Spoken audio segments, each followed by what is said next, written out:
This is Tom Dillon, the Lifetime Liberal, and today is Friday, March 3rd, 2017. The title of this rant is Real Fake News is Undermining the Minority Administration's Serial Prevaricating. And I hope I pronounced prevaricating correctly, meaning lie. Now, there used to be a thing called spin, and we would talk about that a lot in the sense that, yes, we want to make, we have a bunch of lemons and we're going to make lemonade. So a spinmeister weaves a little story about how things really aren't as bad as they are. Or tries to, let's just say, gently nudge people into thinking that this is the way things are. It's really not that way, as they're pushing the outer envelope of what may or may not be the truth. But, you know, what's going on with this Russian situation? The big thing is my hat's off to the press, especially the Washington Post and the New York Times, who've come out a lot of stuff on this. And it seems as if the position of the minority administration is basically to prevaricate, and then when they get caught with their pants down, oh, we didn't know this was happening. So that seems to be what's going on, but we need to have much more of that investigative reporting, and I want to get into one or two other quick things here. But again, the idea of spin is you just take something, you make it look more beneficial towards your, let's just say your candidate, or the person who's representing, who is either a candidate or is in elected office. That type of thing. And of course, corporations do that stuff all the time. But this stuff is just out and out lies. So I'll just call it prevaricating. And so the biggest one was basically Jeff Sessions, who lied, misled, was not totally honest, was not truthful with, was deceiving in terms of sworn testimony under oath to the Senate, to some Senate committee before he was voted on to be the head of the Justice Department. And the big thing about it all is that he didn't have to lie. It wasn't necessarily that big a thing, but the fact that he lied about it and now claims that he doesn't remember that much about it while all this stuff on Russia was going on just, you know, makes it look worse and worse. And so we're digging deeper into all of this, and like I said, he's an outer player in all of this. There's six or so other people that are much closer to Mr. Minority that have much deeper connections to Russia. Sessions really didn't have that. You know, so one example was they've said that they haven't had any meetings with Russians, and now we find out that Jared Kushner and Flynn, I believe it was sometime in December, met with some type of Russian official. And here's the thing. They met in Trump Tower. There was a camera in the front of Trump Tower that would take pictures from CNN or follow anyone that was coming in. And of course, everyone paraded in, so there was a speculation, what's Mitt Romney doing here, blah, blah, blah. But of course, no, the Russian came in the back door. You know, then went upstairs to the $100 million penthouse of Mr. Minority, met with Flynn, met with Jared Kushner, and of course, Mr. Minority saying, I don't know anything about any meetings with any Russians, and they never volunteered that until just yesterday, and they knew that all along. But prevaricating has been, it's like, you know, people need to breathe to live. It's like they need to lie to live. They have to lie. They can't do anything else but lie. So we have the head of the Environmental Protection Agency, who testified under oath before the Senate committee that he did not use an email server outside of the one for what was he, Attorney General of the state of Oklahoma, that he didn't use any type of other email. He swore that, and of course now we find out he had thousands upon thousands of emails that were used in collaboration with oil and gas industry lobbyists, basically to coordinate their talking points, especially as he was out there going to sue the Environmental Protection Agency, the agency that he's now heading. And of course, they knew that these emails were going to come out. They voted on him like a couple days before they knew these emails were coming out. But he's still in there. Tom Price, who's basically going to try and get rid of Obamacare in any way, shape, or form that he can, lied about sweetheart deals that he got about getting some type of biotech stock while he was working on that biotech stock and promoting it in the House of Representatives. Steve Mnuchin basically lied about robo-signing of deeds that basically put thousands, if not hundreds of thousands of people out of their houses in the housing market collapse in 2008 or so.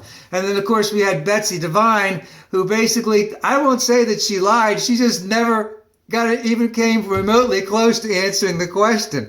What about this? Well, I look very much forward to working on that when I become the Secretary of Education. So we also found out yesterday that Mike Pence, while he was governor of Indiana, which was just last year, and didn't he try and keep it all the way until the time he took the oath of office for vice president, that he had an AOL server that he was doing private communications on for government business for the state of Indiana, and he got hacked. And of course, Hillary never got hacked.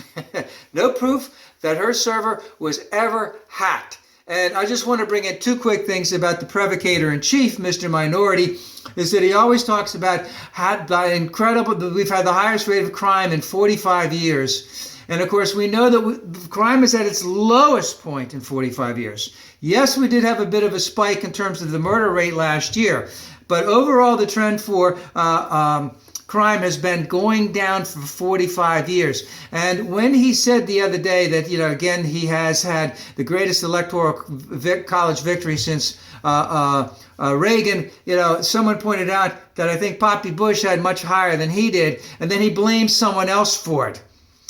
So someone basically called him out on it, and he had to blame someone else. So he's going to keep lying until people call him out. And it is time now for the press, meaning the press that's going after, that's with Mr. Minority, the vice president, and all of these other people, especially Sean Spicer and what's that lady, Kellyanne Conway. Kellyanne Conway, who's been banned from TV shows because she's lying so stinking much that it's just too much for anyone to take. But will the press question every single thing that comes out of their mouth? Because like I said, for most of them, to breathe is to lie. They have to do this. And are they going to be going after these officials day in and day out and call them out on proving that what you just said is accurate? Because the press hasn't been doing that. Now, the written press, like I mentioned, with the Washington Post and the New York Times, has been digging deep and doing that. We still need to have that done because a lot more is going to be revealed, especially in reference to these Russian connections. Because like I said, there's 4 or 5 other players much closer to Mr. Minority than Sessions was. He just happened to be the highest elected official when he was in the Senate, and then he was in the Department of Justice. So, but the next thing is, how much more is going to come out? Because anyone who wants to do any type of investigative journalism knows that when there's smoke, there's fire. There's so many connections to the Spank in Cyprus, to the Russians, to middlemen, to middle women, going back and forth, to the oligarchs of Putin. There's so much going on there. And where does Mr. Minority fit in all of this? And the thing is, it's like someone said yesterday, it's like a black hole. Things just keep getting sucked down into it. But Sessions, really, he's a minor player in all this. He didn't even have to lie. But it came out and it sort of sucked into this whole thing of this Russian thing. And it keeps getting wider and sucking in everyone that's around him.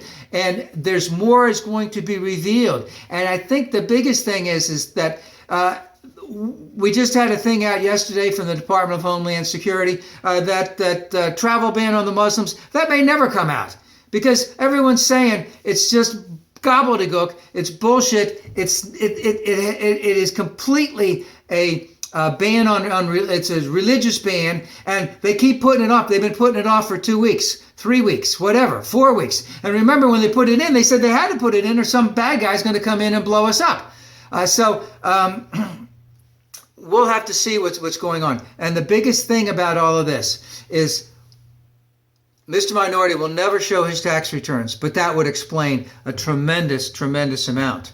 And the House just voted 229 members 2 or 3 days ago to basically not require Mr. Minority to show his tax returns. And also, will the Republicans in the House and Senate get the kind of short and curlies that are needed? Or are they going to abide with this guy for as long as they can to get tax cuts for the rich and to get deregulation? And remember, the opposite of deregulation, is protection for the average working person and the average family in America. They want deregulation to harm the average working person, to harm families in America. So again, more will be revealed.